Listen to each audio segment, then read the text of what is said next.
morning everybody and welcome to our Power Up Maths on Thursday the 16th of July. Now today our three problems are going to give us some opportunity to explore our knowledge about multiplication and division, and also we have a question looking at the odds and even numbers. So we've got some different things to be thinking about.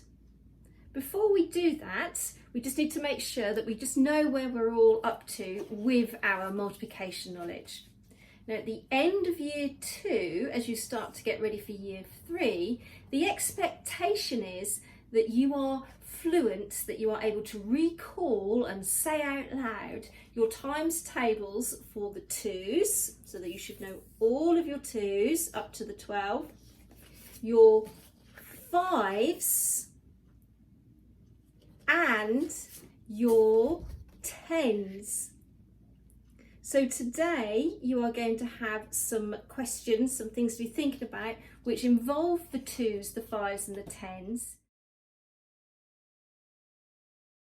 But also some introductory ones, because in year 3 you will be expected to know and to learn your 3's, your 4's and your 8's, which are the ones that are along the side of my teaching board.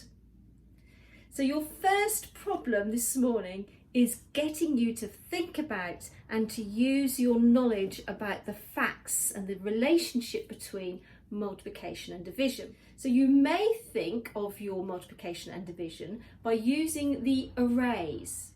So shall we have a look at this representation here of a multiplication? So just looking at the counters, what do you think the multiplication is that's being represented here? Interesting, because you could have said two things, couldn't you? You could have said that this is showing 5 lots of 2, so we've got 1, 2, 3, 4, 5 lots of the 1, 2, or you could have said that there were 2 lots, 1, 2 lots of 1, 2, 3, 4, 5. And you'd have been correct whichever you would have thought of, because 2 lots of 5 and 5 lots of 2 give us 10. So we can think about how the array is showing us the column, so that's the up and down, or the row, the across. Now, I always try to remember this by thinking about those pictures that we see from ancient Rome or ancient Greece, where they've got the big columns. And so a column is the up and down, and the row is the across. Either way, 5 times 2 and 2 times 5 gives us the same answer, which means that we can then flip that, can't we, and take the final answer, the big number, and pop that at the front to come up with some division facts. So if 5 times 2 equals 10, then I will know that 10 divided by 5 will give me the 2.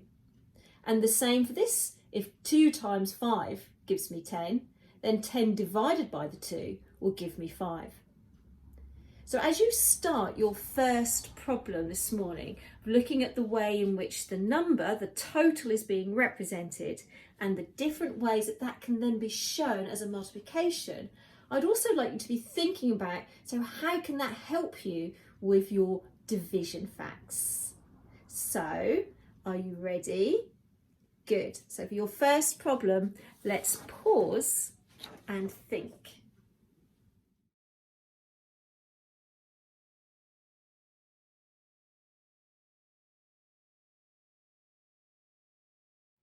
That wasn't too bad, was it? So once you've completed your task, your activity there, remember to upload that for me to see your responses. Now your second problem is getting you to think about the possibilities and to explore odd and even numbers. So can you remember the difference between an odd and an even number? Brilliant. So this little problem should be no worries for you at all.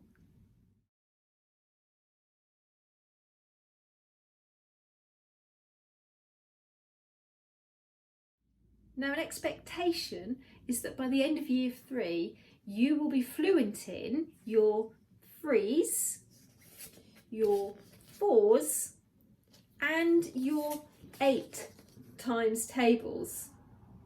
But don't panic, because we've not started learning those together yet, have we?